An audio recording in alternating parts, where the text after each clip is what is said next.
आपण हा तिलापिया माशांचा प्रकल्प केला आहे आणि प्रकल्प केल्यापासून हा आठवडा तिसरा आहे.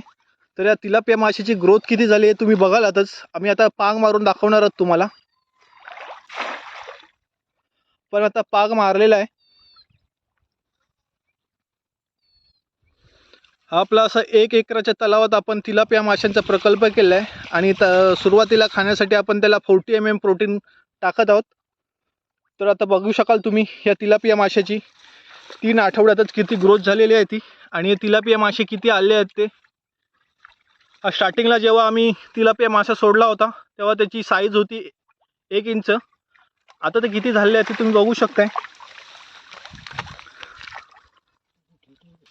तर मित्रांनो या माशाची किती ग्रोथ झाली आहे तुम्ही पाहू शकताय. जवळजवळ 3 आठवड्यातच.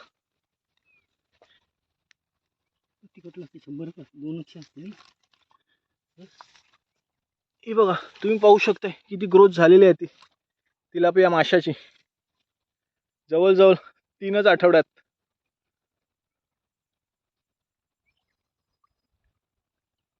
तर मित्रांनो आपल्या यूट्यूब चॅनलवर नवीन असाल तर आपल्या यूट्यूब चॅनलला फॉलो करा आणि सबस्क्राईब करा. भेटूया नवीन व्हिडिओमध्ये.